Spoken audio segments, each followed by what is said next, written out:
Hello बच्चों, good evening, सत श्री अकाल। कैसे आप सभी ठीक हैं? आशा करता हूँ सभी ठीक होंगे, मस्त होंगे, पढ़ाई कर रहे होंगे। बच्चे आज हम पढ़ने जा रहे हैं एरिया ऑफ ट्रायंगल। सबसे पहले बच्चे एरिया ऑफ ट्रायंगल स्टार्ट करने से पहले कुछ बेसिक बातें जो आपने पिछले क्लास में पढ़ा होगा, छोटी क्लास में पढ़ा होगा ट्रायंगल के बारे में, पहले वो देख लेते हैं। उसके बाद में स्टार्ट करूंगा एरिया ऑफ ट्रायंगल। क्या होता है बच्चे? तो सर ये है एक ट्रायंगल जिसमें ये तीन साइड है। लेट से नाम ए बी सी। ये जो कॉर्नर वाले पॉइंट है बच्चे, इसको बोलते हैं वर्टिसेस। तो तीन वर्टिसेस है, ये है वर्टेक्स ए, ये है वर्टेक्स बी और ये है वर्टेक्स सी। तो एक ट्रायंगल में तीन वर्टेक्स है, थ्री साइड्स है। कौन कौन से सब थ्री साइड है? एक ए बी साइड है, एक बी सी साइड है और एक ए सी साइड है। उसी तरीके से तीन एंगल होते हैं। सर ये है एंगल ए, ये है एंगल बी और ये है एंगल सी। ठीक है, इतनी बातें समझ में आ गई कि एक ट्रायंगल है। सर ट्रायंगल क्या होता है? तो एक क्लोज फिगर होता है जिसमें थ्री साइड्स होगा, थ्री एंगल होगा। यहां तक सही है? आगे sir sum of all angle कितना होता है? ट्रायंगल में तीनों एंगल का सम कितना होता है? तो एंगल सम प्रॉपर्टी में हमने प्रूफ भी पढ़ा है बच्चे क्लास 9th में कि एंगल सम प्रॉपर्टी होता है तीनों एंगल का एंगल सम होता है 1। ठीक है, अब मेनली टू टाइप से इस ट्रायंगल को डिवाइड करते हैं। तो ट्रायंगल को कितने टाइप से डिवाइड करते हैं बच्चे? दो टाइप। एक होता है on the basis of side, दो ही बातें हैं। एक डिवाइड करेंगे ट्रायंगल को on the basis of side और दूसरा डिवाइड करते हैं on the basis of angle. ठीक है, अब सर साइड के बेसिस में कौन कौन सा ट्रायंगल होगा? तो ट्रायंगल में तीन ही साइड है। अगर सर तीनों साइड इक्वल हो जाएगा तो उसको इक्विलेटरल ट्रायंगल कहते हैं। अगर दो साइड इक्वल होगा तो उसको आइसोसेलेस ट्रायंगल कहते हैं। और कोई भी साइड इक्वल नहीं हुआ तो उसको स्केलर ट्रायंगल कहते हैं। क्या क्या बताया बच्चे? अगर sir all three sides equal हो, मैं यहाँ पे डेफिनेशन नहीं लिख रहा हूँ, बस समझा दे रहा हूँ बच्चे, है ना। जब हम क्लास में आएंगे लिखवाने की जरूरत होगा तो हम डिटेल में लिखवाएंगे। ठीक है, क्या बोला कि एक ट्रायंगल का अगर सर तीनों साइड्स इक्वल होगा तो उसको बोल देंगे इक्विलेटरल ट्रायंगल। क्या बोल देंगे बच्चे? Equilateral triangle. आगे अगर सर दो साइड इक्वल होता तो उसको क्या बोल देते हैं? तो उसको बोल देते हैं आइसोसेलेस। क्या बोल देते हैं बच्चे? आइसोसेलेस। और अगर सर कोई भी साइड इक्वल नहीं हुआ तो उसको बोल देते हैं अस्केलर ट्रायंगल। क्या बोल देंगे? अस्केलर ट्रायंगल। यहां तक बातें क्लियर है? क्या क्या बताया कि सर ट्रायंगल को दो टाइप से डिवाइड करते हैं, एक on the basis of side, एक on the basis of angle. अगर सर तीनों साइड इक्वल होगा तो इक्विलेटरल, अगर कोई भी दो साइड इक्वल होगा तो आइसोसेलेस, अगर कोई भी साइड इक्वल नहीं हुआ तो स्केलर। अब on the basis of angle हमें पता है कि angle sum property of triangle मतलब तीनों एंगल का sum, angle A plus angle B plus angle C, तीनों एंगल का सम होता है 180। जिसमें से अगर एक एंगल हुआ 90, क्या बोला बेटा? अगर एक एंगल हुआ 90 तो उसको बोल देते हैं राइट एंगल ट्रायंगल। क्या बोलते हैं बच्चे? Right angle triangle. तीन एंगल का सम 180 है, जिसमें से अगर एक एंगल हुआ 90 उसको बोल देंगे राइट एंगल ट्रायंगल। अगर सर तीनों ही एंगल, अब ध्यान से देखिएगा मैंने क्या बोला राइट एंगल ट्रायंगल में, कि अगर एक एंगल, कोई भी अगर एक एंगल हुआ 90 उसको बोलते हैं राइट एंगल ट्रायंगल। ठीक है, कैसा दिखता है आपको पता ही है? कुछ इस टाइप से दिखता है कि सर यहाँ पे ये हो जाता है 90। अगर ए बी सी है तो यहाँ पे एंगल बी को मैंने बना दिया 90। अब फिगर अलग अलग भी, सर अगर ऐसे बना दिया तो यहाँ पे 90 होगा, ये भी राइट एंगल ट्रायंगल। सर कुछ ऐसा दिखने लग गया फिर तो यहाँ पे 90 हो गया, ये भी राइट एंगल ट्रायंगल है ना। अलग अलग फिगर बनता है, आपको पता ही। हाँ, तो अगर सर कोई एक एंगल हुआ 90 तो इसको बोल दिया right angle triangle.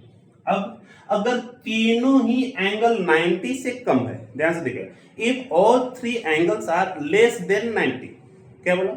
If all three angles are less than 90 then it is called acute angle triangle. क्या बोल देते हैं? Acute angle triangle.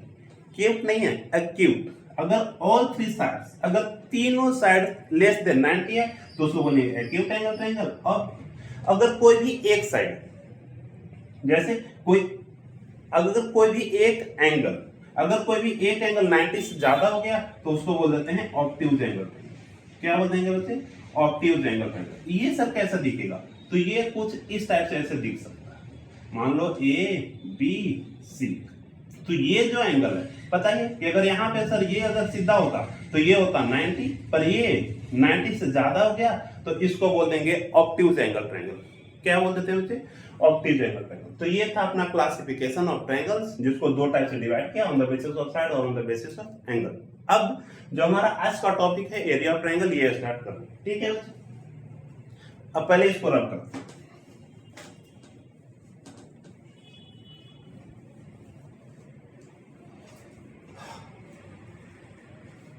चलिए, तो एरिया ऑफ ट्रायंगल का सबसे फर्स्ट एरिया, जो सबसे बेसिक है, हम छोटी क्लासों से पढ़ते आ रहे हैं, कौन सा triangle sir? Sir area of triangle, अगर बच्चों से पूछो एरिया ऑफ ट्रायंगल क्या होता है, तो हाफ बेस इनटू हाइट। क्या बोलते हैं बच्चे? Half base into height. जैसे सर ए बी सी, ये ट्रायंगल है, जिसको इसको अगर बोल दिया हमने कि ये है सर अपना बेस, हाइट क्या हुआ? तो जो बेस के ऊपर 90 डिग्री बना रहा होगा, तो इसको बोल देंगे हाइट। लेट्स से ये डी पॉइंट है, तो इस ट्रायंगल का एरिया क्या हो जाएगा? एरिया ऑफ ट्रायंगल क्या लिखेंगे होते? तो ये होता है sir half base multiply height. क्या हो जाएगा? Half base multiply height. यहां तक सही है। अब सर अगर ये राइट एंगल ट्रायंगल होता, तो लेट से एक ट्रायंगल है ए बी सी, अगर राइट एंगल ट्रायंगल हुआ तो सर राइट एंगल ट्रायंगल में भी इसको बोल देंगे बेस, और ये जो परपेंडिकुलर है इसके ऊपर जो 90 डिग्री बना रहा है, इसको बोल देंगे हाइट। तो इसके लिए भी सेम फॉर्मूला हो जाएगा। क्या? एरिया ऑफ ट्रायंगल इसके लिए भी क्या हो जाएगा कि ये हो जाएगा sir half base multiply height, जिसमें यहाँ पे बेस कौन सा हो जाएगा? हाफ बेस हो जाएगा सर BC, और हाइट हो जाएगा A। यहां तक सही। आगे सर अगर बेस और हाइट सेम होता तो मतलब एक राइट एंगल ट्रायंगल है ABC, मान लो सर बेस भी अपने पास A यूनिट है। A यूनिट मतलब ये भी 10 मीटर है, ये भी 10 मीटर है, ये भी 10 सेंटीमीटर है, ये भी 10 है, तो ये भी A यूनिट है, ये भी A यूनिट है, तो इसका एरिया क्या हो जाएगा बच्चे? इसका एरिया क्या हो जाएगा?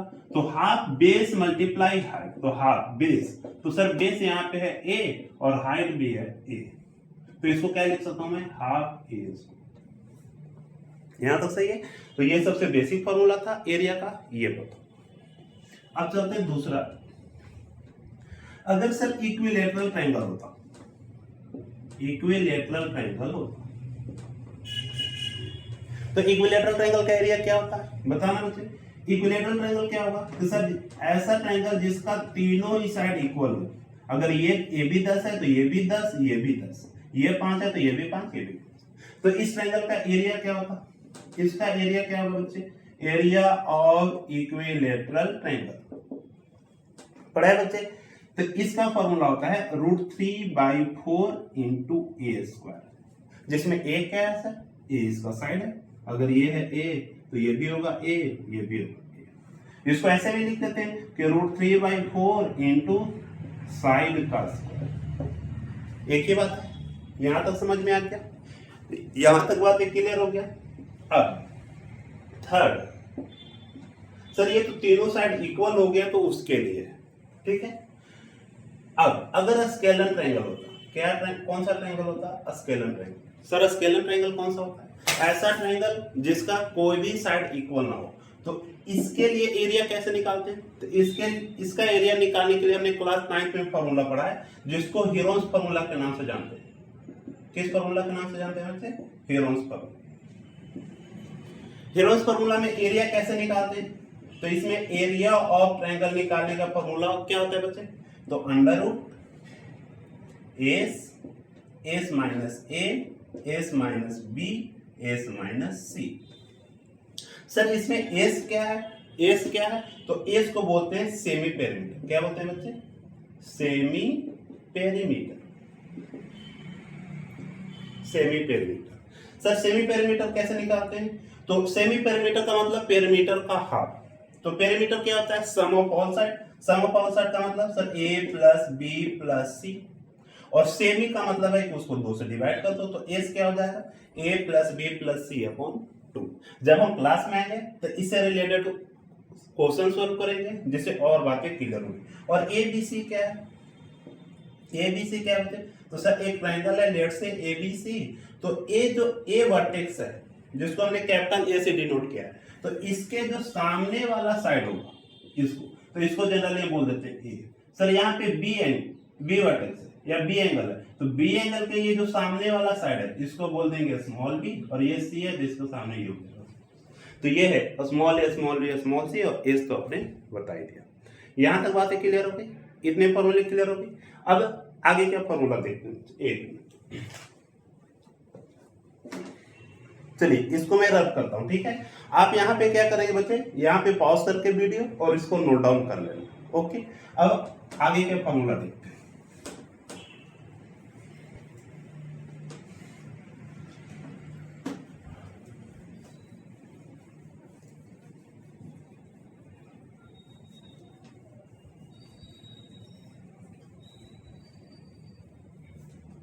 आगे का फॉर्मूला देखते हैं। आगे का फॉर्मूला याद देखिए, अगर सर अगर एक ट्रायंगल है जिसके तीनों ही वर्टेक्स दिया हुआ, जरा ध्यान से देखिए, एक ट्रायंगल है ए बी सी और इसके तीनों ही वर्टेक्स दिया हुआ। मान लीजिए पहले वाले वर्टेक्स को हमने x1, y, तीनों ही वर्टेक्स का कोऑर्डिनेट दे रखा है। पहले वाले को मान लिया कि x1, y1 कोऑर्डिनेट है, दूसरे वाले को x2, y2 कोऑर्डिनेट है, तीसरे वाले का x3, y3 कोऑर्डिनेट है। कोऑर्डिनेट समझ पा रहे हैं? कोऑर्डिनेट समझ पा रहे हैं क्या कहना चाह रहा हूं? ऐसे कुछ कहना चाह रहा हूं कि सर एक ट्रायंगल है जिसके तीन वर्टेक्स है ए बी सी, ए का कोऑर्डिनेट लेट से 1, 2 दे दिया, बी का 3, 4 दे दिया और सी 5, 9 दे दिया। कोऑर्डिनेट बताया कि पहले x होता है बाद में y, पहले x बाद में y, पहले x बाद में y। अब चूंकि तीन अलग अलग वर्टेक्स है तो हमने पहले वाले को x1, y ऐसे x1, y1 से डिनोट कर दिया। यहाँ पे दूसरा वाला 3, 4 क्या हो जाएगा बच्चे, तो x2 हो जाएगा सर 3, y2 हो जाएगा 4, x3 हो जाएगा 5, y3 हो जाएगा 9, इस तरीके से। तो अगर तीनों वर्टेक्स दिया हुआ तो इसका एरिया कैसे निकालेंगे, इसमें एरिया ऑफ ट्रायंगल कैसे निकालते हैं, तो इसका एरिया ऑफ ट्रायंगल कैसे निकालते हैं बच्चे, तो जो होता था हाफ बेस मल्टीप्लाई हाफ, तो सबसे पहले लिख दिया हाफ, उसके बाद लगाया बड़ा ब्रैकेट। अब देखिएगा ध्यान से, सबसे पहले पहला वाला कोऑर्डिनेट लिखेंगे x1 और आगे वाले वर्टेक्स के y को कर देंगे माइनस, मतलब सर y2 माइनस y3, फिर से लिखेंगे प्लस। अब जरा ध्यान से देखिएगा, सर x1 का काम हो गया, अब आते हैं x2 के बाद, तो x1 लिखा था, अब लिखेंगे x2 लिखेंगे, तो अब आगे वाला y कौन सा है, तो ये सर आगे वाला है y, तो अब आगे वाले y को माइनस कर दीजिए, मतलब y3 माइनस y1, फिर से प्लस x1 हो गया, x2 हो गया, अब आ जाते हैं किसके पास, x3 के पास। अब जैसे ही x3 लिखा तो अब x3 लिखा तो y वाले के आगे वाले के पास जाएगा, तो इसको y1 में से y2 को कर देंगे माइनस, y1 माइनस y2। तो एक ये हो गया एरिया ऑफ ट्रायंगल का फॉर्मूला। ये कब, जब तीनों वर्टेक्स दिया होगा। सर यूज कहां होगा, तो ये क्लास 10th में भी यूज होता है बच्चे, एक चैप्टर है कोऑर्डिनेट ज्योमेट्री, ठीक है। कोऑर्डिनेट ज्योमेट्री में जब हम एरिया ऑफ ट्रायंगल निकालते हैं, जब वर्टेक्स दिया रहेगा तो इसके फॉर्मूले से। हालांकि लेटेस्ट सिलेबस के हिसाब से क्लास 10th में ये कट हो गया डिलीटेड वाले में, पर फिर भी समझ जाइए कि अगर सर ऐसे कोऑर्डिनेट दिया होगा तो इस तरीके से आएगा।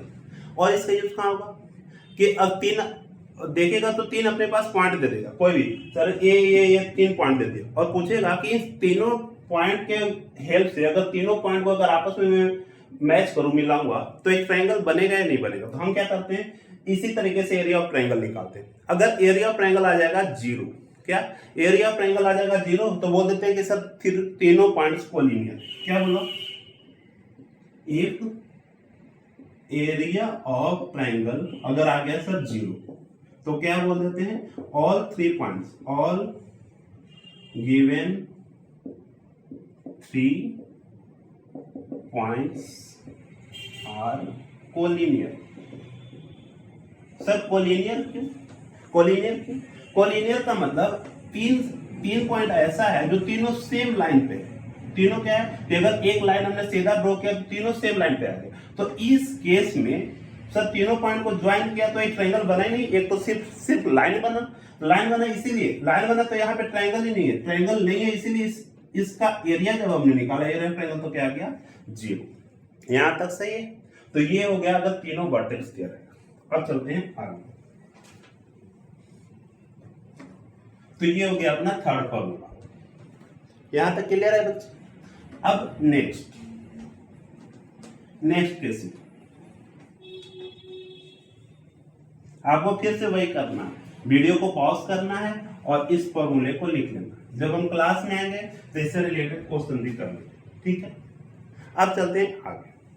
सर अगर एक ट्रायंगल है ए बी सी और कोई एक एंगल दे दिया, क्या दे दिया, कोई एक एंगल, तो ए का स्मॉल ए एंगल हो जाएगा, इसका स्मॉल बी हो जाएगा और इसका स्मॉल सी। अभी फिलहाल क्या बता रहा हूं, अच्छा, और ये भी बताया था कि ए वर्टेक्स है तो इसका सामने वाला ये हो जाएगा स्मॉल ए, इस साइड का लेंथ कितना हो जाएगा स्मॉल ए, ये बी एंगल है तो इसके सामने हो जाएगा स्मॉल बी, ये साइड लेंथ हो गया, और ये सी है तो ये हो जाएगा अपना स्मॉल सी। यहां तक सही।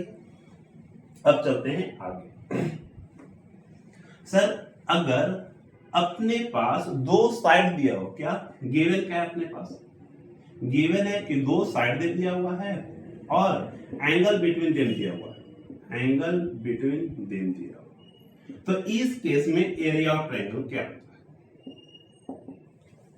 क्या बोला कि कोई भी दो साइड दिया हुआ है, मान लो कि सर बी दिया हुआ है और सी दिया हुआ है, और angle between B and C, angle between ये जो साइड है बी और सी, इसके बीच ये एंगल दिया है, तो इस केस में एरिया ऑफ ट्रायंगल क्या होता है, तो ये होता है 1/2 दोनों साइड का मल्टीप्लाई बी इंटू सी, यहां तक सही है, 1/2 बी इंटू सी दोनों साइड को मल्टीप्लाई किया और sine of this angle, sine A, ठीक है। इसका डेरिवेशन भी होता है बच्चे, पर जब हम क्लास 10th में ट्रिग्नोमेट्री पढ़ेंगे तो वहां पे मैं डेरिवेशन करा दूंगा। एक सेकंड फिर से, सर ये तो समझ में आया कि ये सर ए बी सी लिखा, इसको लिख दिया ए, इसको लिख दिया बी, इसको लिख दिया सी। अगर बी दिया होता तो फिर एरिया का फॉर्मूला क्या लिखते, तो यहाँ पे बताना मुझे एरिया ऑफ ट्रायंगल क्या होगा, तो एरिया ऑफ ट्रायंगल होगा 1/2, अगर ये बी दिया हुआ है तो ये बी किस साइड के बीच में, तो सर ए के बीच में है और इधर सी के बीच में, मतलब बी सी और ए बी के बीच में, तो इन दोनों साइड को मल्टीप्लाई किया ए इंटू सी और साइन ऑफ दिस एंगल। यहां तक समझ में आ गया। फिर से सर अगर सी दिया होता तो ए बी सी, ये स्मॉल ए, ये स्मॉल सी है, अगर ये सी वाला एंगल दिया होता तो इसका फॉर्मूला बच्चे आप ही बताएं क्या क्या, तो इस एरिया ऑफ ट्रायंगल क्या होगा, तो एरिया ऑफ ट्रायंगल होगा 1/2 ये दोनों साइड का मल्टीप्लाई ए बी और साइन हो जाएगा सी। तो एक ये फॉर्मूला हो जाएगा बच्चे कब, जब दो साइड दिया और एंगल बिटवीन दे दिया। यहां तक समझ में आया, यहां तक कोई दिक्कत, ठीक है। चलिए अब नेक्स्ट टाइप का ट्रायंगल पढ़ते हैं।